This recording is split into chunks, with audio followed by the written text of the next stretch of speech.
श्री सुमित कोहली, तहसीलदार Nagrota, madam Anjana Sudarshan से आए हुए मैडम 2024 में जो हमारे पुराने लॉज जो चेंज हुए हैं उनके बारे में हर एक जन को पता चले, हर एक नागरिक को उसके बारे में पता चले कि हमारे क्या क्या लॉज जो है चेंज हुए हैं और क्या क्या हमें इसमें इख्तियार मिले हैं, क्या क्या जस्टिस पाने के लिए हमें पावर्स मिली हुई हैं। ये इन सब चीज़ों का हर एक आदमी को पता होना चाहिए।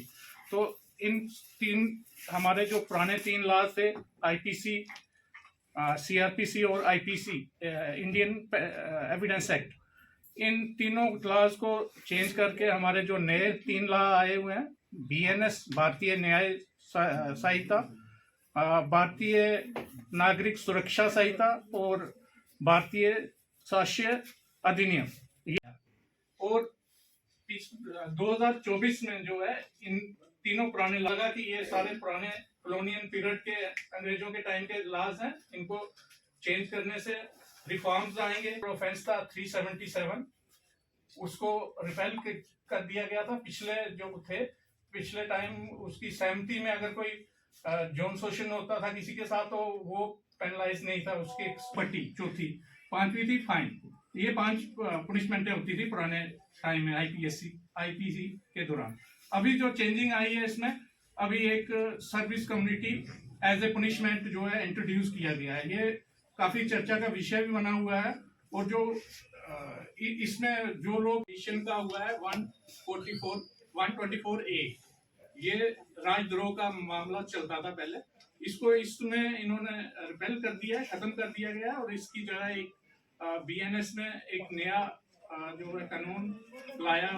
जो मेन सेक्शन चेंज हुई है, सेक्शन लॉ से वो लागू होगी। इससे पहले के जो केसेस चल रहे हैं वो अभी भी पुराने लॉज पे ही लागू रहेंगे। ठीक है, पहली चीज जो है, जैसे कि सर ने आपको बताया था कि जो 3 लॉज जिन्होंने इन लॉज को रिप्लेस किया है, उनसे पहले जो लॉज थे उसे कहते हैं इंडियन पीनल कोड, एक होता है क्रिमिनल प्रोसीजर कोड और तीसरा है इंडियन एविडेंस एक्ट। ऐसा अवेयरनेस कैंप हम लोगों ने रखा है। इस कैंप की जो बेसिक एसेंस है कि जो हमारे लोगों के या जो पब्लिक है, जनरल पब्लिक है, उनके माइंड का एक माइंड सेट है, उस चीज को थोड़ा सा चेंज करना। जैसे कि आपको एसडीपीओ साहब ने बोला, मैडम ने ये बताया कि इनका जब ये स्टार्ट किए गए तो इनका बेसिक एसेंस क्या था? बेसिक एसेंस था पनिशमेंट को इम्प्लीमेंट करना। सिर्फ एक ही एसेंस था कि पनिशमेंट के हिसाब से चीजों को देखना। लेकिन जैसे 1860 में, 1871 में जब ये एक्ट आए, उस टाइम पे जो सिचुएशन थी और उस टाइम पे जो India was governed by some foreign powers, और उनका बेसिक एसेंस ये था कि रूल करना और लोगों के दिमाग में ये चीज को बैठा देना कि जितने भी ये एक्ट हैं ये पुनिशमेंट के लिए बने हुए हैं। इसलिए गवर्नमेंट ने एक नए 3 नए कोड लाए हैं जिसका बेसिक एसेंस क्या है? न्याय करना। इसलिए जैसे मैडम ने आपको बोला कि कहीं पे भी कोई एक्सीडेंट होता है, कहीं पे भी कोई क्राइम होता है, पब्लिक के दिमाग में यही चीज आती है कि यार मैं क्यों इसमें एविडेंस बनूंगा, मैं क्यों विटनेस दूंगा, मैं वैसे ही फंस जाऊंगा। यही चीज सोची जाती है, आज भी यही चीज सोची जाती है। तो इन 3 लॉज को अवेयरनेस क्रिएट करने का यही ऑब्जेक्टिव है कि now all rules have been changed. अब वो चेंज हो गए हैं, अब उसका एसेंस पनिशमेंट नहीं रहा, कम्युनिटी पुलिसिंग की बात आ गई है कि सारी कम्युनिटी मिलके ही ये काम कर सकती है। सबसे यही रिक्वेस्ट है कि अपने अपने स्कूल्स में जो छोटे बच्चे हैं, जैसे 11th बच्चे जो आगे आने वाली जो जनरेशन है, उनके माइंड में ये चीज बन जाए कि now this state is not a police state, it is a justice. ठीक है। और अगर किसी को कुछ पूछना है तो हमारे लॉयर बैकग्राउंड से मैडम बैठे हैं, आप उनसे पूछ सकते हो। मेरे से कुछ पूछना है जी, आज जो हमारे 3 नए कोड आए हैं, बीएनएस और एविडेंस एक्ट को रिप्लेस करके जो हमारे 3 कोड आए हैं, उनकी अवेयरनेस के लिए हम लोगों ने आज ये छोटा सा कैंप रखा था। 2 और भी कैंप होंगे, वो डिफरेंट लोकेशन पे किए जा रहे हैं। इनका मेन ऑब्जेक्टिव यही है कि लोगों को अवेयर करवाना, जो हमारे नए 3 कोड आए हैं जिनका मेन ऑब्जेक्टिव है जस्टिस को डिलीवर करना, ना कि पनिशमेंट को प्रमोट करना।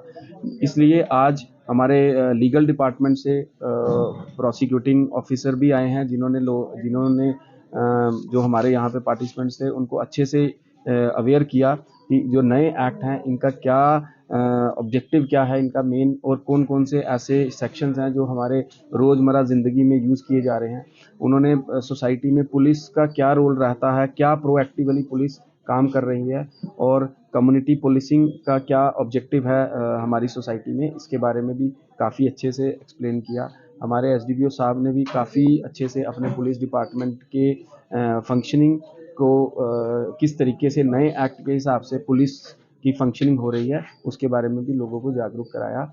और हमारी जो मैडम लीगल डिपार्टमेंट से जो मैडम आए थे उन्होंने भी पुलिस को और लोगों को जो पुलिस के राइट्स हैं, पुलिस किस तरीके से जस्टिस डिलीवर करेगी और लोगों के क्या क्या राइट्स हैं किसी भी एक्ट को लेके, किसी भी सेक्शन को लेके, उसके बारे में भी अच्छे से उनको अवेयर किया। मैं सारे लोगों को यही गुजारिश करता हूं कि अपने अपनी सोसाइटी में, अपने अपने डिपार्टमेंट में, अपने जैसे हमारी स्कूल के एक प्रिंसिपल मैडम आए हैं उनसे भी मेरी रिक्वेस्ट रहेगी कि वो भी जो हमारे क्लासेस हैं, जो हमारे स्टूडेंट्स हैं, उनको भी इसके बारे में अवेयर कराएं।